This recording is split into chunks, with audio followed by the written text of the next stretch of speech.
möchte gerne noch beten. Jesus, ich danke dir, dass du mitten unter uns bist, dass deine Gegenwart da ist, Heiliger Geist. Ich bitte dich, dass du jedem Einzelnen so begegnest, wie es dran ist. Du siehst unsere Situationen, du siehst, was wir brauchen. Und ich bitte dich, dass du jetzt einfach redest, auch zu jedem Einzelnen im Herz in dieser nächsten halben Stunde. Amen.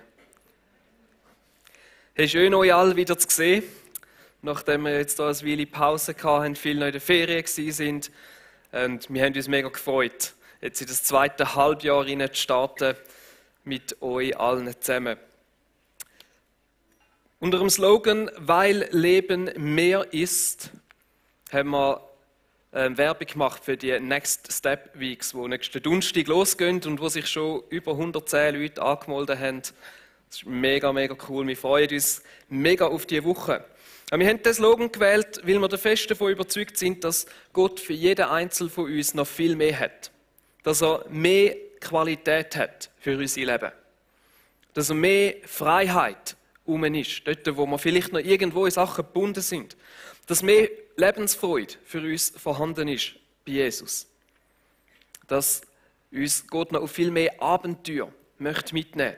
Dass er uns mehr Ausstrahlung geben will, dass er uns noch mehr Perspektiven will geben für unser Leben, mehr Zufriedenheit und auch viel mehr Erfüllung und mehr Einfluss in diesen Bereichen, wo er uns angestellt hat. Und das Ganze, das Mehr, das kommt stand, weil es eben noch viel mehr von Gott gibt, für uns zu entdecken.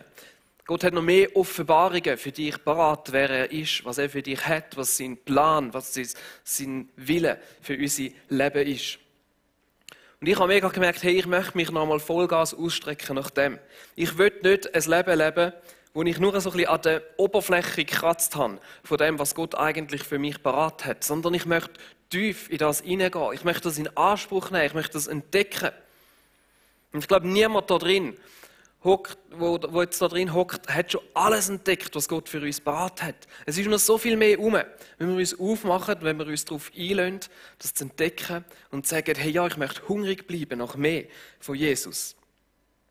Und ich merke, dass das, was Gott für uns bereit hat, aber schlussendlich auf dem Weg von der Nachfolge liegt. Dort, wo wir uns darauf einlassen, Jesus wirklich nachzufolgen. Jüngerschaft ist auch so ein Schlagwort in diesem Bereich hinein. Und das ist ein Thema, wo mich, aber auch die anderen Kirchenleiter in der GVC und auch uns als Team in der letzten Zeit recht beschäftigt hat. Was heisst Nachfolge? Was heisst das für uns heute? Wie können wir im 21. Jahrhundert Jesus nachfolgen? Was heisst das für unser Christsein? Und ich möchte euch heute mitnehmen auf eine Reise und mit euch ein paar Texte aus den Evangelien anschauen, wo es eben um Nachfolge geht. Und uns in dem Sinne auch immer wieder fragen, hey, was haben die ersten Jünger ausgemacht? Was war es gewesen, was sie ausgemacht hat in ihrer Nachfolge von Jesus? Und der erste Text, den wir zusammen lesen möchten, ist Markus 1, 16 bis 20. Als Jesus am See Genezareth entlang ging, sah er dort Simon und dessen Bruder Andreas. Sie waren Fischer und warfen gerade ihre Netze aus. Da forderte Jesus sie auf: Kommt, folgt mir nach, ich werde euch zu Menschen machen, die andere für Gott gewinnen. Sofort ließen die beiden Männer ihre Netze liegen und gingen mit ihm. Nicht weit davon entfernt begegnete Jesus Jakobus und Johannes, den Söhnen von Zebedäus. Die beiden waren im Boot und brachten ihre Netze in Ordnung. Auch sie forderte er auf, ihm nachzufolgen. Da verließen sie ihren Vater mit seinen Arbeitern und gingen mit Jesus. Und was ist das für eine Szene, oder? Die sind da mitten in ihrem Alltag, an dem, was sie immer machen, so wie viele von euch vielleicht morgen in ihren Alltag startet. Und dann kommt Jesus und sagt, folgt mir nach. Und sie lassen alles liegen und laufen Jesus nach. Gehen einfach mit ihm. Und ich glaube, das ist so der erste Punkt, wo mir da rausgestochen ist, wenn ich das gelesen habe, was die Jünger ausgemacht haben. Sie haben sich rufen lassen. Jesus hat sie aufgefordert, gesagt, folg mir nach. Und damals ist das vielleicht noch mal ein bisschen anders gewesen, oder? Wenn ein Rabbi gekommen ist und sie haben Jesus als ein Rabbi angeschaut und sagt, folg mir nach, dann ist das eine riesige Ehre gewesen. Dann hast du gewusst, hey, jetzt fängt etwas Neues an, ich muss alles stehen, liegen lassen und mit ihm gehen. Weil im Normalfall ist es nicht so gewesen, dass ein Rabbi sich die Schüler berufen hat, noch ins angegangen ist, sondern die sind gekommen und haben gesagt, hey, ich würde gerne dir nachfolgen. Und er hat dann dich so angeschaut, ja, ist gut, okay, du darfst, andere nicht. Also es war so ein Wow-Moment ein Stück weit gewesen. Also spannend an dem Ganzen ist wirklich, dass Jesus der war, der die Menschen berufen hat, der die Jünger eingeladen hat. Es sind nicht sie gewesen, die sich einfach ihm angeschlossen haben. Er hat sie in die Nachfolge hineingerufen und hat gesagt, hey, folgt mir nach. Und bei uns läuft das heute teilweise so anders, oder? Auf jeden Fall auf Instagram, dort wählst du sehr gut aus, wem du folgst und wem nicht. Aber Jesus ruft dich, macht den ersten Schritt auf dich zu und beruft dich und sagt, hey, folg mir nach. Und mega oft merke ich, dass es uns manchmal ein bisschen anders geht heute, oder? Dass wir manchmal das Gefühl haben, hey komm, ich lade Jesus in mein Leben ein. Dass es eigentlich eher noch ein bisschen so ist. Dass wir Jesus sagen, hey komm du mit mir in mein Leben. Oder hilf mir in dem, wo ich gerade aktuell drin stehe. Und dass wir uns gar nicht bewusst sind, dass Jesus eigentlich uns zuruft, hey folg du mir nach. Und ich glaube, das ist die Herausforderung für uns heute, oder? Akzeptieren wir den Ruf von Jesus. Oder ist es so, dass wir Jesus in unser Leben eingeladen haben als Begleiter, obwohl er uns eigentlich auffordert, uns ihm anzuschliessen. Und auch heute noch ist es so, dass er zuerst der ist, der dich aufruft. Und das ist eine mega Ehre, auch für uns. Jesus wählt dich auf und sagt, hey, komm, folg mir nach, ich habe ein Leben für dich parat. Und ich glaube, manchmal stehen wir heute so ein bisschen in der Gefahr, dass wir den Glauben zu einer Art so ein bisschen Lebensoptimierung machen. Dass wir einfach einen guten Lebensstil haben müssen. Das Gefühl haben, das ist vielleicht noch eine gute Art und Weise zu leben oder eigentlich einfach glauben, weil wir uns all die Segnungen und Versprechen von Gott erhoffen und gar nicht bewusst sind, dass Gott uns ruft und sagt, folg mir nach. Und er macht das übrigens nicht in einem befehlshaberischen Ton, sondern in einem einladenden Ton und sagt, komm mit, entdeck, was ich für dich parat habe. Und das führt uns dann zu ganz einer neuen Art und Weise von Fragen, oder? Wenn wir uns das bewusst sind, dann fragen wir vielleicht plötzlich, hey Jesus, wo möchtest du mich anführen? Und weniger, hey Jesus, kannst du bitte das und das für mich erledigen? Oder hey, du siehst dort, ich habe die und die grossen Pläne, kannst du mir helfen, die jetzt zu erreichen? Sondern fragen wir plötzlich, hey, ist das vielleicht auch dein Plan? Das war der erste Punkt. Punkt 2 war, sie sind bereit gewesen, das Alte zurückzulassen. Wir haben gelesen, dass sie sofort ließen die beiden Männer ihre Netze liegen und gingen mit ihm. Oder die anderen verließen sie ihren Vater mit seinen Arbeitern und gingen mit Jesus.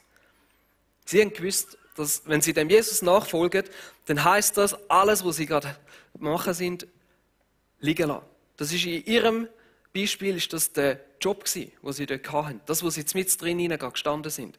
Das ist bei der einen sogar die Familie gewesen. Das ist wahrscheinlich auch ihren Wohnort gewesen, weil die haben bei der Familie gewohnt. Vielleicht auch Freunde. Sie haben gewusst, Jesus nachfolgen, das ist ein Aufbruch in ein neues Leben. Und Jesus redet an verschiedenen Stellen sogar vom Umkehren oder in anderen Übersetzungen sogar Buß. Oder gerade ein Vers weiter vorne hat er gesagt, jetzt ist die Zeit gekommen, Gottes Reich ist nahe. Kehrt um zu Gott und glaubt an die rettende Botschaft. Und das Wort für umkehren oder eben manchmal Buß heisst eigentlich nichts anderes als umdenken, umkehren. Von dem umkehren, wo wir vorher drin sind und anfangen umdenken, lernen auf eine neue Art und Weise zu denken. Das heisst, alte Leben, vielleicht der alte Lebensstil oder vielleicht die alten Denkweisen, die wir hatten, zurückzulassen und uns auf etwas ganz Neues mit Jesus einzulassen. Und er ist, was das anbelangt, mega deutlich und sagt, hey, es geht nicht einfach halb-halb. Wir können nicht einfach im Alten drinnen bleiben und Jesus dazunehmen und dann das Gefühl haben, dass ich ihm nachfolgen. Es muss ein Umdenken passieren. Ich versuche das bildlich darzustellen. ist die Situation da, wo die Jünger drin sind. Sie sind am Fischen, das war ihr Beruf, das war nichts Schlechtes, nichts Negatives. Und in dem inne ist Jesus ihnen begegnet und hat sie gerufen und gesagt, folg mir nach. Sie sind beschäftigt mit dem, was sie da am machen sind. Und in dem Moment, wo sie dem Ruf gefolgt sind, haben sie sich umgekehrt. Und in denen ist das Kreuz. Sie haben sich auf Jesus fokussiert, ausgerichtet, dem den Rücken gedrüllt und sind losgelaufen.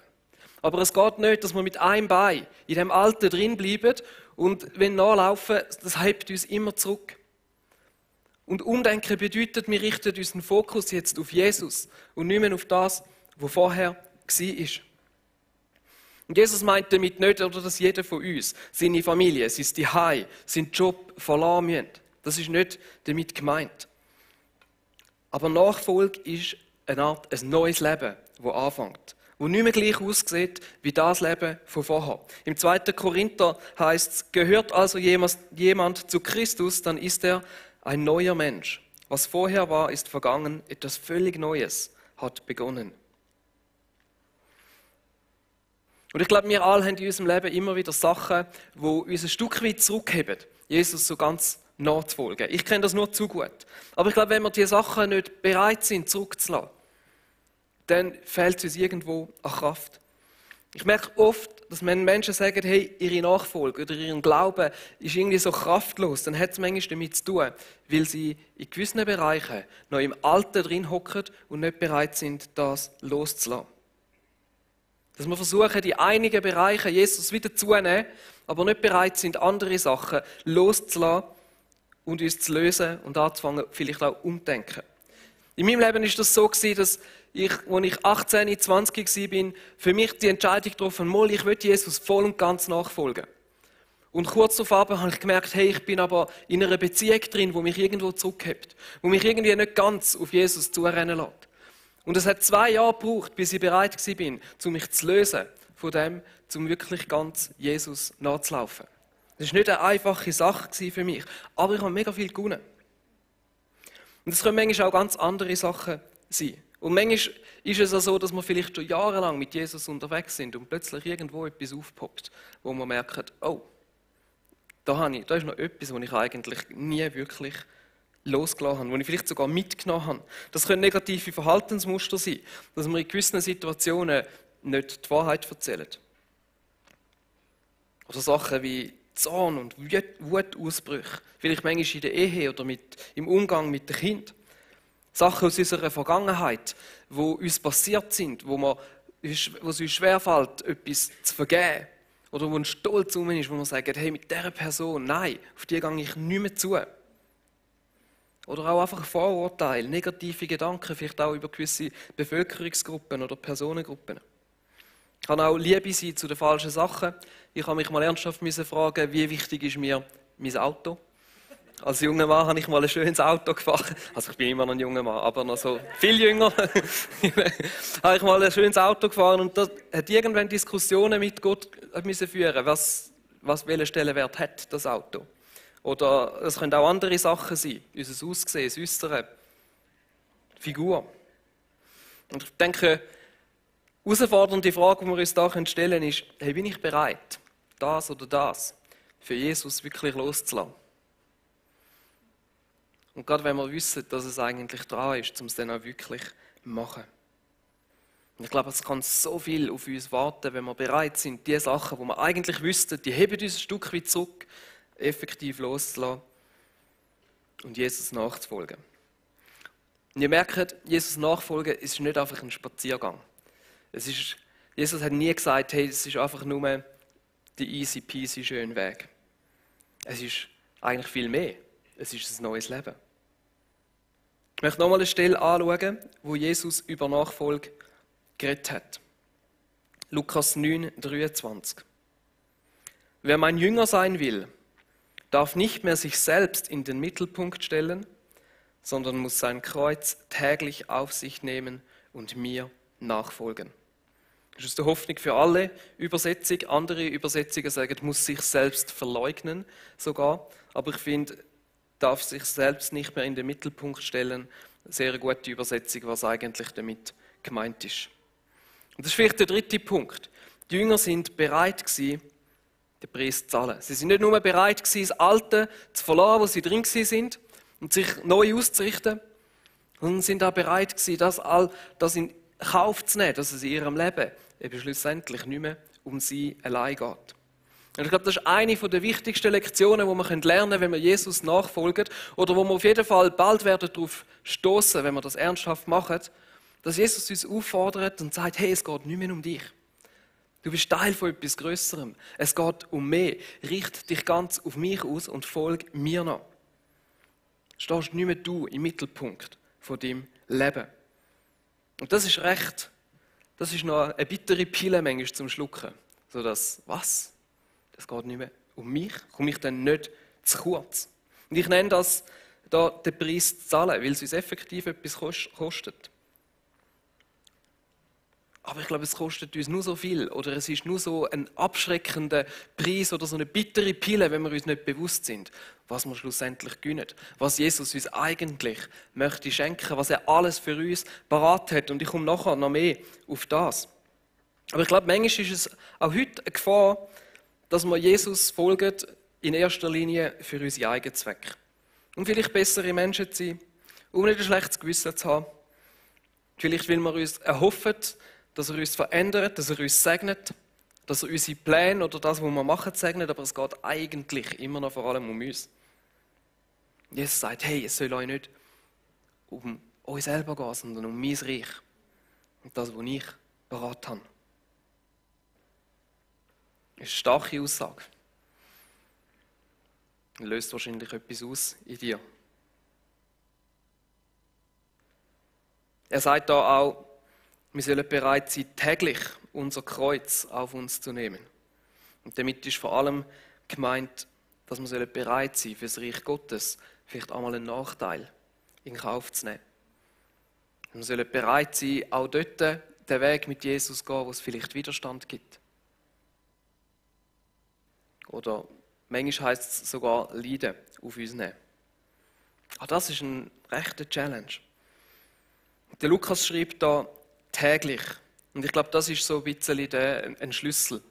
Zu merken, hey, es ist eine tägliche Entscheidung. Es ist nicht etwas, was ich einfach einmal mache und dann bleibt das für immer und ewig. Nachfolge und auch Wachstum im Glauben ist eine tägliche Entscheidung. Sich täglich zu entscheiden, hey, ja, ich lasse mich darauf ein. Ich gehe den Weg. Ich bin bereit. Ich schaue an, wie kann ich heute Jesus ins Zentrum stellen von meinem Leben. Und ich vergleiche das oft ein Stück weit mit einem Fitnesscenter. Oder ein einziges Mal ins Fitnesscenter gehen, das nützt dir nichts. Selbst wenn du 24 Stunden, einen ganzen Tag lang dort drin hockst. Sondern erst wenn du anfängst, 3, 4 oder noch mehr Mal pro Woche gehen, regelmäßig gehst, fängt an, sich etwas zu verändern. Und ich glaube, genau das ist es. Manchmal sind wir frustriert, wenn wir die Sachen hören und merken, ich habe so versagt und ich sollte doch eigentlich, und es löst mehr so einen Druck aus in uns. Aber Jesus fordert uns jeden Tag einfach wieder neu auf und sagt, triff die Entscheidung, folg mir nach. Und wenn du gestern versagt hast, probier es heute nochmal. Und ich glaube, manchmal ist Kirche und das Small Group eben so ein bisschen das Fitnessstudio für unseren Glauben. Weil es ein Ort ist, wo Jesus an uns etwas macht. Und weil etwas mit uns passiert, wenn wir uns regelmäßig darauf einlassen. Wenn wir bereit sind, zu sagen, hey, ja, ich bin regelmäßig da. Ich hatte in der Lehre einen Freund gehabt. Mit ihm habe ich mega viel über den Glauben geredet. Irgendwann ist er mitgekommen in den Alpha-Kurs und hat sich entschieden, um mit Jesus zu leben. Aber gleichzeitig ist dort dann auch für ihn am Sonntagmorgen mega wichtig gewesen, ausschlafen und die Zeit mit der Familie verbringen. Und ihr könnt euch vorstellen, ich habe nicht gedruckt, nichts, aber in seinem Glauben ist nicht mega viel gegangen. Und irgendwann ist ein Moment gekommen, wo er wie die Überzeugung bekommen hat, hey mal, ich glaube, es ist wichtig, dass ich am Sonntagmorgen gehe, weil ich merke, jedes Mal, wenn ich gegangen bin, es verändert sich etwas in mir. Und er hat die Entscheidung getroffen, zum regelmäßig zu kommen. Und ich kann euch sagen, in seinem Glauben ist mega viel passiert. Und das hat mich zu der Entscheidung geführt, die habe ich als junger Mann getroffen. Und geschrieben, hey, für mich ist der Gottesdienst und die Small Group verbindlicher als irgendwelche andere Engagements, irgendwo in einem Sportclub oder sonst etwas. Nicht aus Religion. Und auch nicht, weil ich das Gefühl habe, sonst hätte ich zu wenig geistliche Nahrung. Ich kann mich gut da sonst irgendwie ernähren, selber die Bibel lesen und irgendwelche Podcasts hören. Aber weil ich merke, es passiert etwas in mir. Es ist das immer wieder Machen, wo mich auf dem Weg, in der Nachfolge von Jesus, wo mich verändert und wo ich Jesus die Chance gebe, an meinem Herz zu arbeiten. Und Jesus fordert uns da raus, ihn immer wieder zum Wichtigsten zu machen in unserem Leben. Und uns das immer wieder entscheiden. Bin ich bereit, den Preis zu zahlen? Mache ich Jesus das Wichtigste von meinem Leben? Und ich weiss, manchmal ist das auch noch so ein bisschen schwierig. Man überlegt sich dann, ja, und was heisst jetzt das morgen, am Montagmorgen? Und dort ist mir in letzter Zeit etwas aufgegangen, wo ich gemerkt habe, das Problem ist häufig nicht all die Sachen, die ich tagtäglich falsch mache. Wo ich genau weiss, hätte ich jetzt nicht sollen, oder bin ich jetzt hässig geworden, oder wo ich sonst irgendwie Sünde auf mich genommen habe. Sondern ich glaube, das grösste Problem ist manchmal all die Sachen, wo ich genau wüsste, dass sie richtig sind und die ich einfach nicht mache. Wo ich irgendwie den Mut nicht habe dazu. Dort, wo ich Not sehe, und ich mache einfach nichts. Oder dort, wo Menschen in meiner Umgebung einsam sind und es ist mir zu unbequem, um auf sie zuzugehen und zum Anfangen irgendwo mit ihnen Kontakt zu haben. Oder dort, wo schlecht geredet wird und ich sage einfach nichts dazu und unternehme nichts. Einfach überall dort, wo ich nicht bereit bin, meine Komfortzone zu verlassen. Vielleicht kennst du das auch. Dort, wo wir Ausreden suchen. Wenn nein, jetzt habe ich gar nicht so Zeit. Jemand anderes soll sich um das kümmern, das ist glaube ich nicht so meine Aufgabe. Oder einfach dort, wo wir nicht bereit sind, unsere eigenen Pläne über den Haufen zu werfen und zu sagen, hey mal, ich glaube, da wird mich Jesus jetzt brauchen. Es ist Bequemlichkeit, es ist Beschäftigkeit, das sind oft so die Sachen, die uns daran hindern, manchmal voll in dem hinein zu laufen. Der Elias hat das Zitat gewusst, hat mir das im Vorbereiten auf dieser Predigt gesagt, das Böse triumphiert allein dadurch, dass gute Menschen nichts unternehmen. Und ich würde sogar noch sagen, das Böse Schrägstrich das Leid. Oder? Das ist genau das Gleiche mit dem Leid. So oft sind es nicht die Sachen, wo wir wissen, dass wir es falsch gemacht haben, sondern die Sachen, wo wir etwas hätten können machen und nichts machen.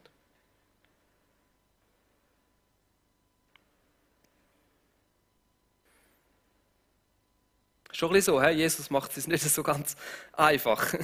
Und ich glaube, auch damals ist das manchmal für die Leute nicht so einfach gewesen. Und wir lesen, dass sich viele wieder von Jesus abgewendet haben, die sich ein bisschen verstanden haben, oh wow, der meint es ernst. Im Johannes 6, 66 bis 70. Nach dieser Rede wandten sich viele, die ihm gefolgt waren, von Jesus ab und gingen nicht mehr mit ihm. Da fragte Jesus seine 12 Jünger, und ihr? Wollt ihr mich auch verlassen? Herr, zu wem sollten wir denn gehen? Antwortete Simon Petrus. Nur deine Worte schenken das ewige Leben.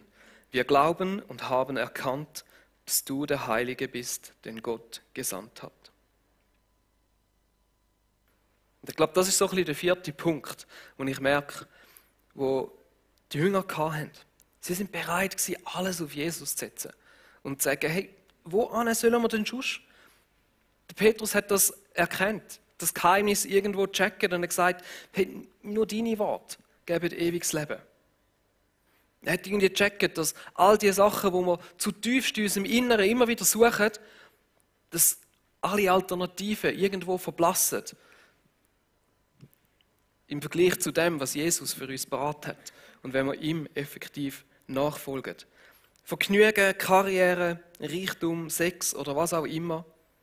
Es gibt uns nicht das, was wir uns schlussendlich tief drin erhoffen. Und ich verstehe nochmal, dass wir jetzt eigentlich wirklich abgeschreckt sein können von dem, was es bedeutet, Jesus nachzufolgen. Oder das Alte loslassen, Jesus ähnlicher werden, nicht mehr selber im Mittelpunkt stehen, sich ganz für ihn einzusetzen. Aber es ist effektiv nur mehr so, wenn wir den Gewinn, den Jesus für uns parat hat, nicht verstehen. Wenn wir nicht sehen, dass genau das der Weg zu dem Mehr ist, wo Jesus für uns parat hat.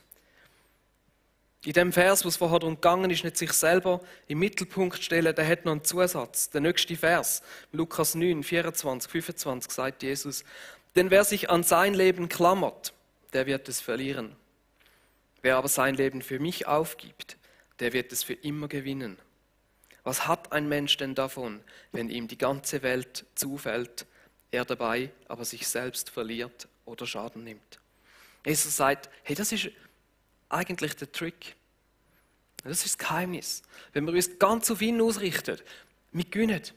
Es mag vielleicht auf den ersten Blick erscheinen, als wäre es ein Verlust für uns. Aber eigentlich gewinnen wir. Er möchte uns so viel mehr geben. Er hat so viel mehr parat für uns. Im Johannes 10,10 sagt Jesus, ich aber bringe Leben und dies im Überfluss. Und in Matthäus 6,33 sagt er, genau das Gleiche. Setzt euch zuerst für das Reich Gottes ein und dafür, dass sein Wille geschieht, dann wird er euch mit allem anderen versorgen. Wir haben einen mega guten Gott, der es auch mega gut meint mit dir. Der so viel mehr für dich beratet, als du dir vorstellen kannst. Der so viel mehr dir möchte geben, so viel mehr Freude, Frieden, Zufriedenheit und so weiter. Aber die Logik dahinter ist einfach anders als die von unserer Welt. Und ich glaube, das ist der 5. Punkt, wo die Jünger geschnallt haben, dass sie viel mehr überkommen. Dass die Logik anders ist. Dass Gottes Logik anders funktioniert als die bei uns. Bei uns ist es wirklich so, zuerst musst du mal für dich schauen. Und dann alles andere. Wenn es für mich stimmt, dann kann ich vielleicht noch bereit sein für anders. Und Gottes Logik ist völlig verkehrt. Er sagt, hey, fokussiere auf mich, schau auf mich, lauf mir nach, bist bereit, alles für mich zu tun. Hey, und du kommst so viel mehr über. Ich gebe dir so viel mehr. Ich habe so viel mehr für dich parat. Du entdeckst plötzlich, dass Leben eben wirklich mehr ist. Und dass es nicht einfach, und dass das mehr eben vielleicht halt nicht bedeutet, es ist einfach schöner, bequemer, luxuriöser und gesellschaftlich angesehener und einfacher. Aber du entdeckst, dass wenn wir Gott ins Zentrum stellen, dass du dein Leben eben nicht verlierst, sondern viel mehr gönnst. Dass wenn sich nicht alles um dich dreht, dass du schlussendlich nicht zu kurz kommst, sondern dass Jesus dir sogar im Überfluss noch mehr möchte geben. Du entdeckst, dass Jesus Nachfolgen vielleicht nicht das Einfachste ist, aber dass es dich in ein Leben hineinführt, wo viel abenteuerlicher ist, als du dir es vielleicht jemals vorgestellt hast, wo erfüllter ist, wo du am Abend zufrieden noch schlafen gehst, wo es sinnvoller ist, wo kraftvoller ist, wo du Sachen mit Gott erlebst, wo du vielleicht schon nie hättest, wo zufriedenstellender ist. Wenn wir anfangen zu verstehen, wie wichtig, dass wir in Gottes Augen sind. Er ist der den Schritt auf dich zugemacht hat und gesagt hat, hey, folge mir nach, ich möchte dich in ein neues Leben hineinführen. Etwas, das besser ist als das, was du kennst. Das, was die Jünger vorher gemacht haben, war nicht schlecht gewesen. Aber Gott hat gesagt, ich habe mehr für dich parat. Und plötzlich merken, hey, dort, wo wir anfangen loszulassen, dort gewinnen wir. Und die Hand, wenn wir loslassen, machen wir die Hand auf. Und Jesus kann etwas Neues drin hineinlegen. Und ich wünsche mir das, dass wir das entdecken dürfen. Träumen davon, dass wir Männer und Frauen dürfen sein im Zürich Oberland, wo den Schritt aus dem Boot raus machen, wie das der Petrus gemacht hat, wo sich darauf einlösen, wo das dürfen entdecken, und vielleicht wo das Alte mutig zurücklehnt, Schritt machen und entdecken, was Jesus für sie parat hat. Du und ich, wir können die Frauen und Männer sein. Jesus ruft dich in die Nachfolge hinein. Und viele von uns, weiss ich, haben schon geantwortet, haben sich auf den Weg gemacht. Und manchmal müssen wir es einfach nochmal neu uns nochmal entscheiden. Es ist, wie gesagt, eine tägliche Entscheidung, zum Anschauen und zu sagen, yes, ich lasse mich darauf ein. Ich probiere es aus.